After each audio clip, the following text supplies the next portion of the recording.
মেসেঞ্জারে চ্যাট তো অনেক করলেন, অনেক ইমপ্রেসড করার চেষ্টা করলেন, কিন্তু আপনি কি এটা জানেন শুধুমাত্র একটি সেটিংয়ের মাধ্যমে আপনি প্রিয়জনকে আরও বেশি ইমপ্রেসড করতে পারবেন। আজ আমি আপনাকে দেখাবো কি এমন সেটিং করে আপনি আপনার প্রিয়জনকে আপনার প্রতি আরও বেশি ইন্টারেস্টেড করে তুলবেন। ভিডিওটি ভালো লাগলে লাইক দিতে ভুলবেন না, আর কমেন্ট করে আপনার মতামত জানান। চলুন শুরু করি এবং দেখে নিই কীভাবে সেটিং করতে হবে। প্রথমে আপনি আপনার মেসেঞ্জারটি ওপেন করুন। আপনি যাকে সার্চ করবেন তার প্রোফাইলটি ওপেন করুন।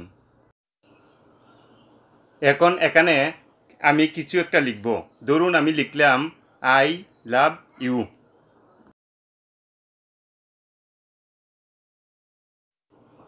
এখানে লক্ষ্য করুন লেখার মধ্যে লাভ শব্দটি বোল্ড হয়ে আছে, যা সাধারণত হওয়ার কথা নয়। আমিও বোল্ড করিনি, তাহলে হলো কি করে?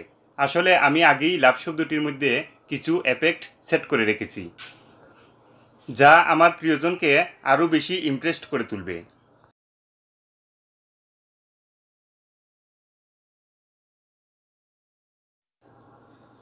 এখন দেখুন আমি যখন লেখাটি সেন্ড করলাম, সাথে সাথে লাভ সিনের কিছু ইমোজি উপরের দিকে উঠে গেল।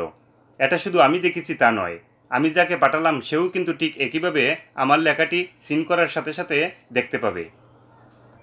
তাহলে বুঝতেই পারছেন, লেখার সাথে প্রিয়জন যখন এই এফেক্টগুলো দেখতে পাবে তখন একটা ফিলিংস কাজ করবে ভালো লাগার।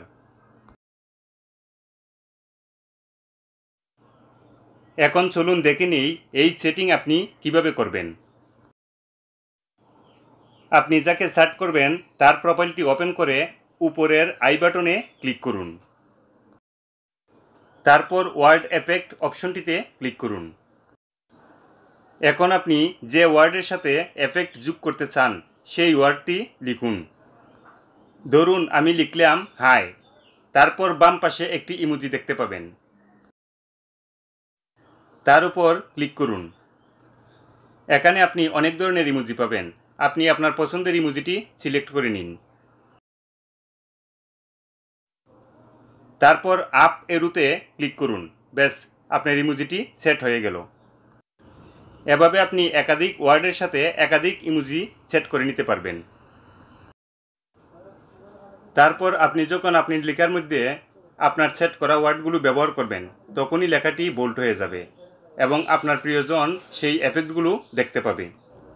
আপনি যদি আমার চ্যানেলে নতুন হয়ে থাকেন তাহলে চ্যানেলটি সাবস্ক্রাইব করুন এবং পাশে থাকা বেলটি বাজিয়ে অল করে দিন পরবর্তী ভিডিওর নোটিফিকেশন পাওয়ার জন্য। আর যদি অলরেডি সাবস্ক্রাইবার হয়ে থাকেন, থ্যাংক ইউ সো মাচ।